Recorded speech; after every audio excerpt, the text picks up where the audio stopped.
What's going on YouTube? This is Crazy Samurai 71 here bringing you another video. Today I'm bringing you a video on Kamen Rider Build episode 27. This episode is called The Counterattack Hero, and this episode was really good. We got to see a new mode for Kamen Rider Build, which is Rabbit mode, which is the mode that allows Sento to access the hazard mode without him going berserk and losing control of his consciousness. So that's very important. Now this is one of two modes that we know of that are supposed to be introduced with this new form. And this episode introduces Rabbit. Next episode is supposed to introduce Tank. So that's the other form that we'll be seeing, and obviously both of those are like the standard bottles that he uses for the basic form of Kamen Rider Build. So yes, that's very important to note. The episode begins with us actually seeing that, Ryoga is going to be fighting the Hell Bros. And the Hell Bros is a combination of, the Engine Bros and the Remco Bros that we've seen several times over fighting alongside Kamen Rider Rogue. So the thing is that as that battle is about to begin, Sento immediately notices the similarity between Hell Bros and Bai Kaiser. Now, those that are wondering who Bai Kaiser is, Bai Kaiser was a villain in the Kamen Rider Heisei Generations final movie that came out fairly recently. So if you're wondering where it came from, that's where it came from. And it's nice that they do those kind of throwbacks to those kind of moments, and they acknowledge that something like this has already happened before. So if you've seen that before, you know this already, that this has existed in a different form, though they're not supposed to be the exact same thing. So what we do end up seeing is, in this episode from here, is that Ryoga ends up fighting Hell Bros.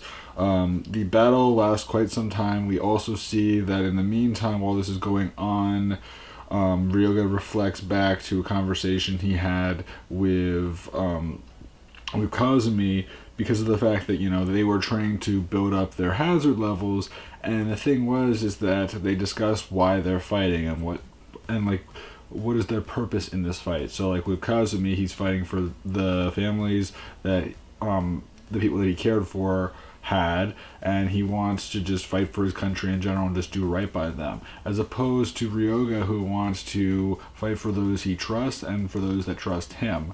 That's something that he basically explains, and at the same time he does have this big connection to Sento, of course, and Sento really is a big reason for everything he's been able to do up until now. So he really looks to Sento as somewhat of a, I don't know if you'd call it a role model, but someone that he looks up to for support and, just to set him down a good path that he's had. Everything has led down a certain path for him, and he's grateful. So that's very important. At the same time, what we also end up seeing is that apparently, speaking of Kazumi actually ends up walking through some hallways after having his battle in the previous episode, and what happens is that he's actually contacted by Sawa, and the thing is that, as we know, Sawa is the traitor. So the thing is that she actually asked him to assist him in some way. Well, that's kind of interesting, of course. What could she be asking him to assist him in?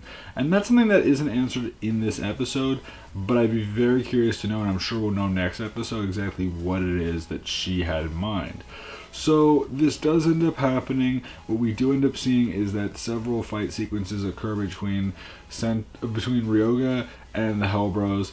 What we do end up seeing is that as he's fighting, he's doing pretty darn well until a certain mention is brought up, and by a certain mention, I mean suddenly he hears the Hell Bro basically saying that if he doesn't win this battle, his brother will be disposed of and completely destroyed. So in other words, it's like they're fighting for their lives. And the thing is that he believes him, and he thinks like, I'm a good person. I'm not going to kill someone who's going to lose their brother if I lose. So the thing is that he begins to lose the ability to fight, and he starts to get beaten up really badly. Following this, what happens is that Mizura and Sento come out to go and check what's going on and see why suddenly Ryoga is stopping from fighting, because before he was doing all sorts of fighting. Well, what does end up happening is that Ryoga does get beaten up pretty darn badly, and eventually what does end up happening is that the other brother appears, and basically they're grateful that that one of them won. At least one of them won in this case. So what that means is that the previous match, Kazumi won for Totoro and obviously Hokuto, and this match, the Hell Bros won for Saito. So in this case, they're tied right now. So the final match has to be Sento versus Gentaku. So what we do end up seeing from here is that eventually Sawa arrives in the Namba Heavy Industries building with the Saito Prime Minister and everything, and hands off the data on the special weapon that Sento had made. So that's very important to remember, because that will be the thing that will allow him to counteract the rabbit mode that he's getting. So what does end up happening is that eventually the data is given to Utsumi. Utsumi begins to do some work using the Splash driver so that he can implement some ways to counteract it.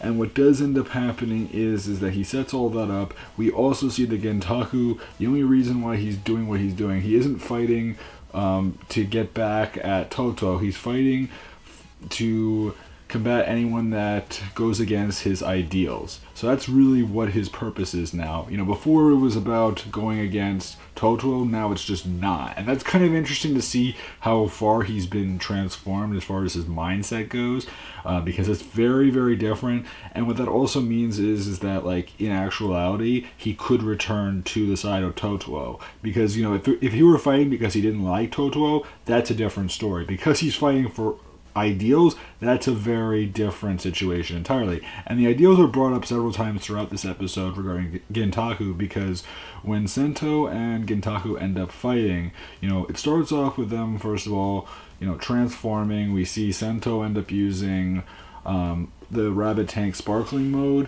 and Gentaku just using his Kamen Rider Rogue form. So what we do end up seeing from here is that there's several fights that occur. We see that Gentaku constantly brings up the whole aspect of Katsuragi and the fact that, the rider system has led to war, and it's been used as a weapon, even though Sento constantly brings up the fact that, this was not meant to be this way, even though Katsuragi may have intended it that way. That past self of me may have been that way, but at the same time, that is not who I am anymore. And I don't look to do things in that way. So all this is brought up. He reflects back to different moments, such as when Ryoga kind of mentioned, the different names of himself, and how, only, Sento Kiryu would have chosen to fight for justice and do all this and become the rider that we know and we love, So that's very important. What we do end up seeing is that there's a lot of praise and just ways to get him to feel better about himself. And eventually what does end up happening is that Sento decides to fight for justice, and he ends up using the hazard trigger, which is very important because Gentaku considers that a weapon that was meant for destruction and causing harm and everything, and can be extremely dangerous. And so the thing is that he looks at it as if he's using something that was dangerous that Katsuragi made, and that in reality, though the rider system could have been used for good, a hazard trigger has a lot of potential for bad stuff overall. But what does end up happening is that Sento ends up pulling out the rabbit tank bottles, or whatever, the full bottle that we see, and what happens is that he turns it to the rabbit panel. So what's interesting about this actual bottle is that it's two pieces that kind of split, but they don't split where they completely separate. It's sort of like they have this joint in the center that kind of allows them to separate into two bottle halves. and what happens is it goes into the driver. So that's kind of an interesting thing that changes up how it looks. And we also know, just because those that have seen the merchandise for it, that actually there's panels on it. So what that means is that there's not one for like each of the different forms. There's actually panels. I believe there's supposed to be about 4 panels to it that are supposed to be for this bottle. So obviously Rabbit, and Tank are 2 of them, but then I think there's supposed to be at least 2 more panels. Now, I don't know if that's true for a fact. It could be for some evil riders or something else entirely different, but I do know that there's supposed to be more than just the 2 panels on this bottle. As far as things go, we do see that Sento manages to use that bottle with the hazard trigger. He unleashes the hazard trigger, and then suddenly a figure of a rabbit appears that's like a mechanical rabbit. It then separates into pieces, which allows Sento in the hazard mode with the overflow unleashed and everything to then jump to the different parts, put the part for his arms in, put the part for his other arm in, legs, and then the torso piece with the head and everything. So that all happens. Then from there, what we do end up seeing is that Sento begins to fight against Gintaku. He does pretty darn well. In fact, he has complete consciousness of everything, which is very good because that's been his biggest downfall right now regarding the hazard mode. It's super powerful, but he can't control it. Now he has complete control over it. And also, not only does he have complete control over it, but he has increased speed, and that's the big benefit that comes from the Rabbit mode.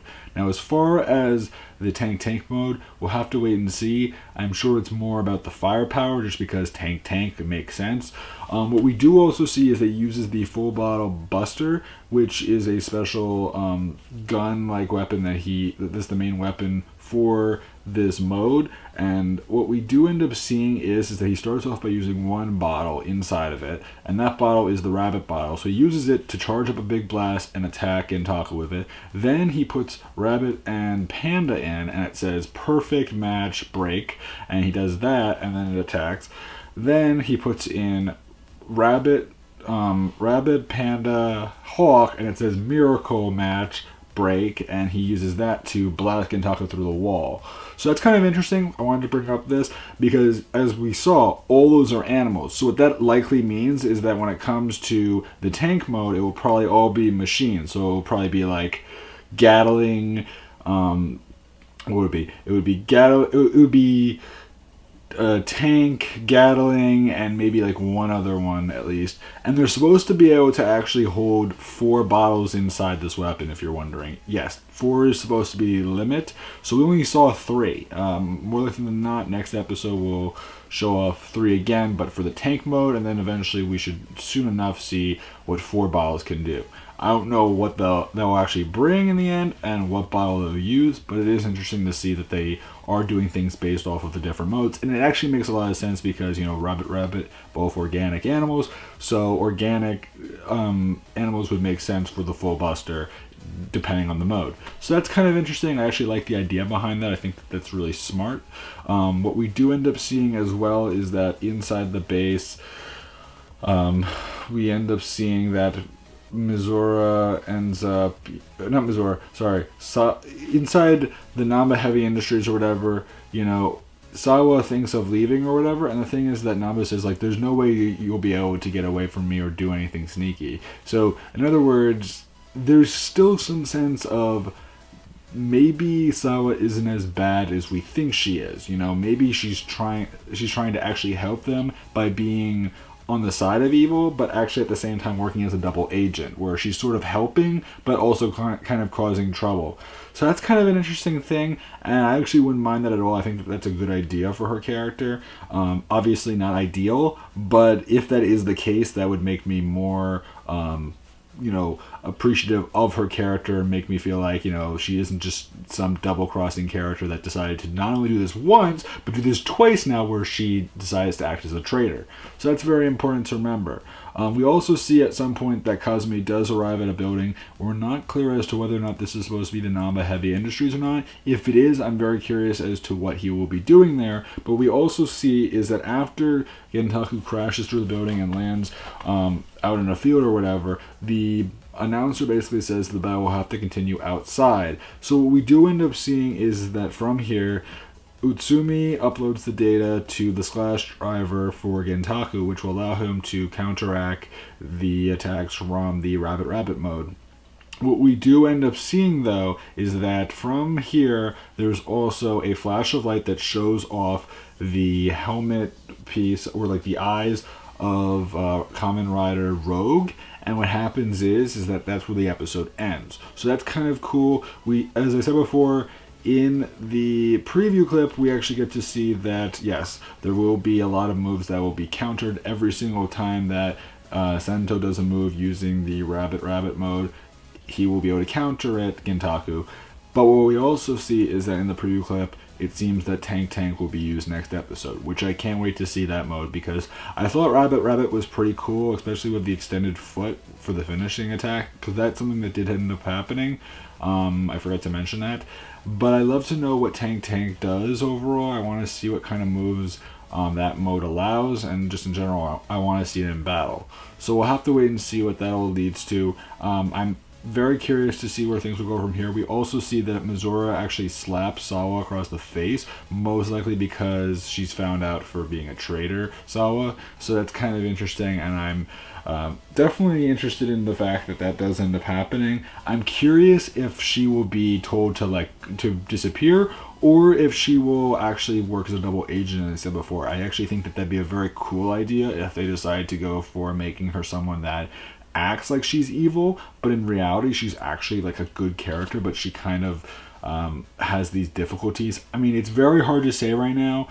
In some ways I kind of don't want her to return, but at the same time, if they can make it work and make it kind of creative, it could be really cool. You know, we have to wait and see what does end up happening. As long as her character comes across as worth liking in the end, that's fine. If they decide to just force it on us, that's not good. But if they can make it work with her character, I'll be more interested in what she can do in the future. So please remember to like, comment, subscribe. I love to know your guys' opinions. What did you guys think of this episode? What do you guys think of Rabbit Rabbit mode? That is actually a pretty cool mode. I like it a lot. We should be getting more. We'll be getting the Tank mode, and there should be more bottles soon enough, I'm sure. I forgot to also mention, very small detail, but Sento does lose three bottles in this episode. So that is important to remember. I wasn't completely clear on which bottles he lost, but I'm not sure also how long he'll have not had them. So we'll have to wait and see what does end up happening in the future. I'm also curious as to whether or not Gintaku will end up switching sides at some point, and if so, when. I don't know personally, but I'd be very curious as to know when we'll actually have that confirmed. So please remember to like, comment, subscribe as I said before, and I'll see you guys in the next video. So until then, guys, I'm Crazy Samurai 1, and goodbye, guys.